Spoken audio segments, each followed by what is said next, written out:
magnanakaw, korupsyon. Yun ang mataas sa Pilipinas. What's down? Ang down, ang babang-baba, yung mga Pilipino.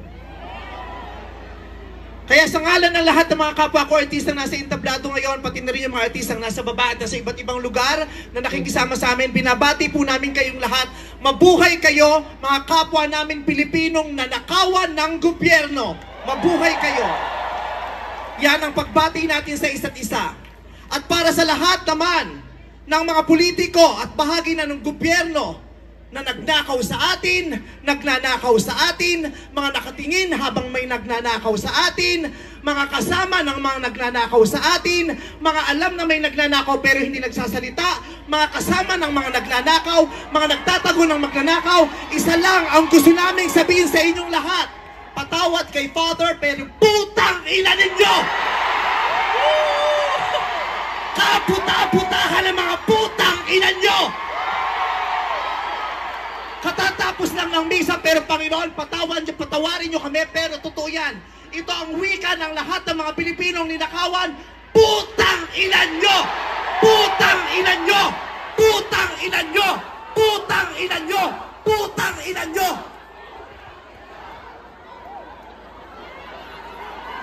Putang ina nyo! Tapos na ang panahon ng mga mababait at ng mga resilient. Ang mga mababait, ginago. Ang mga resilient, tinarantado. Hindi nauubra sa atin yung bait-baitan, kimi-kimian, tahimik-tahimikan, patawad pero hindi po. Hindi ko sisimplihan, hindi ko babaitan ang mensahe ko ngayon dahil hindi naman sila mababait. Sa katunayan, mga hayop sila. So bakit natin babaitan ang mensahe natin? Hindi natin kakalmahan ang mga salita at kilos natin dahil deserve nila ang galit, ang pikon at poot ng mga nanakawang Pilipino. Hindi tayo pwedeng kumalma. Hindi pwedeng iiyak lang. Hindi pwedeng magtitiis lang, hindi tayo kakalma. Hindi ko kayang maging magalang sa kanila dahil mga bastos sila. Mga salaula sila at mga baboy sila. Hindi natin kayang maging mabait sa kanila dahil mga walang ya sila. Hindi pwede. Hindi pwede. Yung mabait ka lang, mabuting asal ka.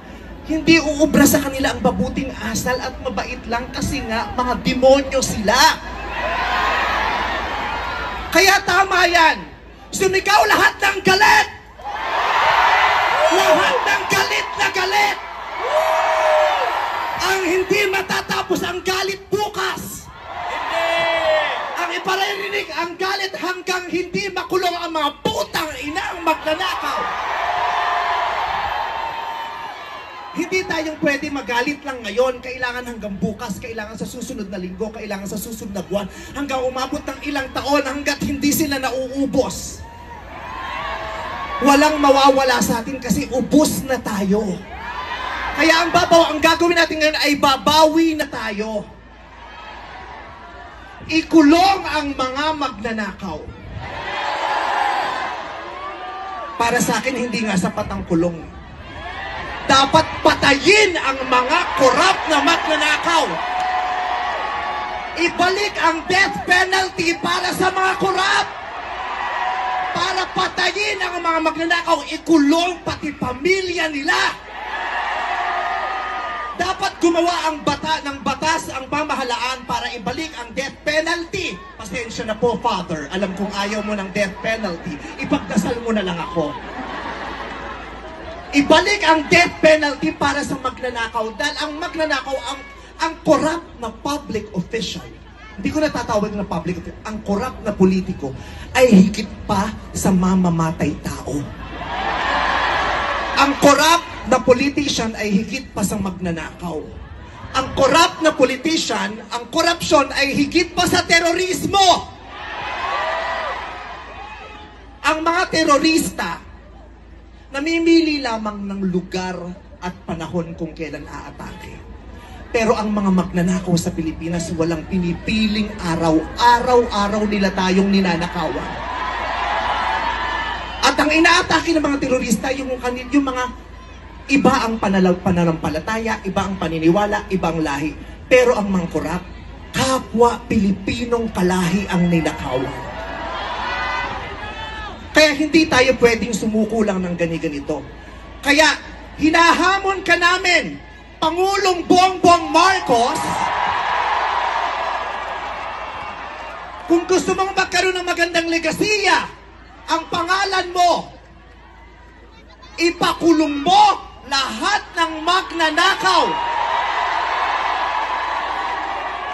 Nakatingin kami sa iyo, Pangulong Bongbong Marcos, at inaasahan ka namin, hindi dahil sa idol ka namin, kundi dahil sinuswelduhan ka namin at inaasahan namin na tutuparin mo ang inuutos naming mga employer mo. Kami ang nagpapasahod sa inyo. Tapos na ang panahon na natatakot tayo sa gobyerno. Takutin natin ang gobyerno dahil ang kapangyarihan nasa sa atin, wala sa kanila. Nakatingin kami sa inyo. Ipakulong lahat ipakulong. Bawiin ang mga ari-arian. Bawiin ang mga ari-arian. Pati atay, i-donate. Ibigay ang atay. Pati mata, i-donate. Walang ititira kasi nga, hindi tayo pwedeng maawa dahil mga putang ina nila. Maraming salamat sa inyong lahat. Sasamahan namin kayo hanggang mamaya. Isa pa, putang ina nyo! Sobra na, tama na. Sobra na.